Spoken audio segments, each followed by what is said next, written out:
안녕하세요. 7월 26일 금요일 마이드라에 오신 여러분들을 환영하고 축복합니다. 오늘부턴 역대 하에 관해서 묵상해보려 하는데요. 여러분, 역대기는 바벨론 포로기에서 풀려나 예루살렘으로 돌아온 유대인들에게 이스라엘이 하나님의 백성이라는 정체성을 다시 세워주고자 기록한 책이죠. 그래서 역대기 저자는 아담으로부터 예루살렘으로 귀환할 때까지 역사를 다루면서 하나님의 백성의 정체성이 바로 말씀에 순종하고 예배 중심의 삶을 사는 것임을 강조하고 있어요. 역대상이 다윗까지의 이야기를 다루었다면 이제 역대하는 예루살렘 성전 건축을 중심으로 한 솔로몬의 통치로 시작합니다.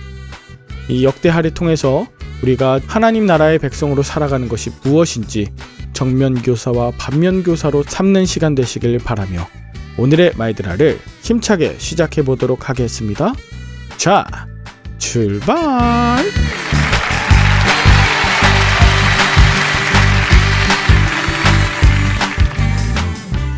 오늘은 역대기 1장입니다. 오늘 역대하는 시작부터 엄청난 선포로 시작하는데요. 1절에 보면 다윗의 아들 솔로몬의 왕위가 견고하여 가며 그의 하나님 여호와께서 그와 함께하사 심히 창대하게 하시니라 라고 하면서 시작합니다. 자, 오늘 1절의 포인트는요, 여호와 하나님께서 그와 함께하사입니다. 이 여호와 하나님이 함께하시면 모든 것이 끝입니다. 솔로몬은 하나님께서 아버지 다윗과 맺은 그 언약 덕분에 하나님이 함께하시는 복을 누렸습니다. 마찬가지예요. 오늘날 우리가 누리는 축복 또한 그 근원이 하나님의 함께하심입니다. 우리가 창대해지는 것도 우리 자신의 능력이나 결과가 결코 아닙니다. 오늘 하나님께서 나와 함께하시는 것이 내가 창대하게 되는 비결이자 가장 큰 축복입니다. 솔로몬은 이제 이스라엘 지도자들인 천부장, 백부장, 재판관, 방백과 족장들과 함께 기브온 산당으로 갑니다.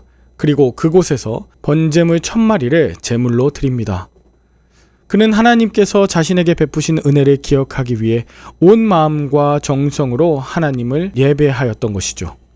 그리고 이 예배를 통해 이스라엘의 진정한 왕이 솔로몬 자신이 아닌 하나님이심을 고백하게 되었습니다. 하나님을 향한 예배는 하나님의 영광을 찬양하고 아낌없이 남김없이 후퇴 없이 번제를 드리는 것입니다. 솔로몬이 이러한 1000번제를 드린 것은 아마도 어제 본문이었던 역대상 29장에서 다윗이 하나님께 숫송아지 1000마리, 수장 1000마리, 어린 양 1000마리를 번제로 드린 것에 대한 영향이 아닌가 싶습니다. 이렇게 부모의 아낌없이 정성을 다해 예배하는 모습을 자식이 본받는다는 것을 보여주는 것이 바로 솔로몬의 1000번제입니다. 중요한 건 솔로몬이 자원하는 심정으로 하나님께 1000번제를 드렸을 때 하나님은 솔로몬에게 원하는 것을 구하라고 하십니다. 자, 순서가 중요합니다. 솔로몬이 원하는 것을 구하기 위해 1000번제를 드린 것이 아니라는 것이죠. 하나님께서 그에게 원하는 것을 구하라고 할 때 솔로몬은 자신이 왕이 된 건 아버지 다윗과 하나님이 맺으신 그 사랑의 언약 때문임을 고백하면서 앞으로도 그것을 잘 감당할 지혜와 지식을 구합니다. 솔로몬이 재물이나 자기 영광, 능력을 구하지 않고 하나님이 기뻐하시는 뜻을 분별할 수 있는 능력과 백성들을 공평과 정의로 재판할 그 능력을 구하고 있는 것이죠. 이에 감동하신 하나님은요, 솔로몬이 구하지 않은 부와 재물, 영광까지 주겠다고 약속하십니다. 하나님의 뜻을 먼저 생각하고 또 하나님의 백성을 위해 이타적인 마음을 품으면 하나님은 먹을 것, 마실 것, 입을 것을 더하여 주시는 은혜를 누리게 하십니다. 그리고 하나님의 약속대로 솔로몬은 하나님의 지혜와 지식뿐 아니라 엄청난 부와 막강한 군사력도 갖게 됩니다. 그런데 안타까운 것은 그는 애굽과 구회에서 말을 사들였고 그 말과 병거를 헷사람과 아람에게 되파는 무역을 합니다. 하나님께서는 솔로몬과 한 약속을 지키셨지만 솔로몬은 신명기 17장 16절에 말을 많이 두지 말고 말을 얻고자 애굽으로 내려가지 말라고 하신 이 왕이 지킬 율법을 무시하고 이방과 친밀 관계를 유지함으로써 이스라엘이 멸망하게 되는 불행의 씨를 남깁니다. 결국 가나안 족속과 아람에게 판 병거는 훗날 그들로부터 공격을 받게 하는 무기로 사용되었고, 솔로몬이 애굽과 타협했던 일은 이스라엘이 우상 숭배를 하게 하는 기초를 마련했습니다. 이렇게 외적인 축복에만 사로잡혀 말씀은 외면한 채 따르지 않는다면 진정한 축복은 누리지 못한 채 결국 영적인 가난에 처하게 됩니다.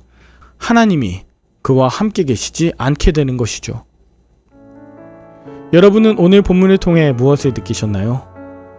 지금 내가 누리는 삶의 견고함과 창대함, 어디서부터 비롯된 것인가요? 나는 예배를 통해 하나님의 은혜를 감사하며 하나님께 영광을 돌리고 있나요? 하나님께서 내게 응답하사 베푸신 축복은 무엇인가요? 마지막으로 나는 하나님의 말씀이 아닌 내 욕망을 채우고자 애굽에 내려가고 있진 않나요? 저는 참 감사하게도 어려서부터 궁핍에도 처해보고 풍부에도 처해보았습니다. 학자금 대출을 제대로 갚지 못해서 신용불량자 블랙리스트에 올라가기도 했었고, 결혼 후에도 3년 정도 대학교 학자금 대출을 갚아 나갈 정도로 어려웠습니다. 당시에도 지하실 인생이었고 또 이후에도 임대 아파트 인생이었어요. 그런데 감사한 건 언제 어디에 있든 저는 물질 때문에 위축된 적이 단 한 번도 없이 늘 당당했다는 사실입니다. 그리고 그 비결이 바로 오늘 본문에 나온 것과 같이 하나님께서 저와 함께 하심을 확신했기 때문이죠. 원수들이 공격하고 정죄할 때에도 자유함으로 설 수 있었던 것은 하나님께서 저를 의롭다 하셨고 정직한 마음을 받아주셨기 때문입니다.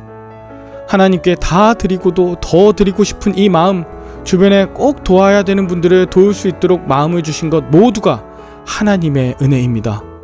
그래서요, 고난으로 포장된 축복, 가난으로 포장된 풍성함, 위기로 포장된 기회 모두 감사함으로 받을 때 그 모든 상황이 하나님께 최고의 영광으로 돌릴 수 있는 간증이 됨을 확신합니다. 그래서 오늘도 진정 감사합니다. 더 많은 말들을 사기 위해 애굽으로 내려가는 욕심을 버리고 말씀 중심으로 살아가는 기본에 충실한 목회자가 되려 합니다. 자녀들에게 진정한 헌신과 예배의 기쁨을 보여주고 싶어요. 거짓 우상숭배와 타협하지 않도록 오직 하나님 한 분 섬기는 그 믿음으로 저와 여러분들이 날마다 승리하게 되시길 우리 주 예수 그리스도의 이름으로 축복합니다. 함께 기도할까요? 하나님 아버지, 제 삶에 받은 모든 축복이 하나님으로부터 비롯된 것임을 인정합니다. 저의 노력과 힘으로 얻었다고 착각하고 이 땅에서 부와 명예와 성공을 위해 사는 인생이 되지 않도록 날마다 나와 함께하여 주시옵소서. 앞으로도 나의 삶의 모든 것이 하나님께로부터 온 것임을 기억하며 온전한 예배를 제 삶의 우선순위로 삼고 주님 주시는 지혜와 지식으로 하나님의 뜻을 분별하고 연약한 지체를 돌아보는 이타적 삶을 살게 하여 주옵소서. 주님께서 베풀어 주신 축복에 감사하며 날마다 나누고 섬기는 데 힘쓰게 하시고 이 땅의 것만 구하다가 영적인 가난 가운데 처하는 일 없도록 날마다 하늘의 것으로 풍성하게 하시고 말씀 묵상과 순종함으로 살아가게 하여 주옵소서. 예수 그리스도 이름으로 기도 올리옵나이다. 아멘. 오늘은 저희 열림교회 30-40대 젊은 부부들이 1박 2일로 수련회를 떠납니다. 잘 다녀올 수 있도록 기도 부탁드리고요. 주말에 섬기시는 교회에서 예배 드리시면서 은혜 많이 받으시길 축복합니다. 그러면 저는 다음 주 월요일에 다시 찾아뵙도록 하겠습니다. 샬롬.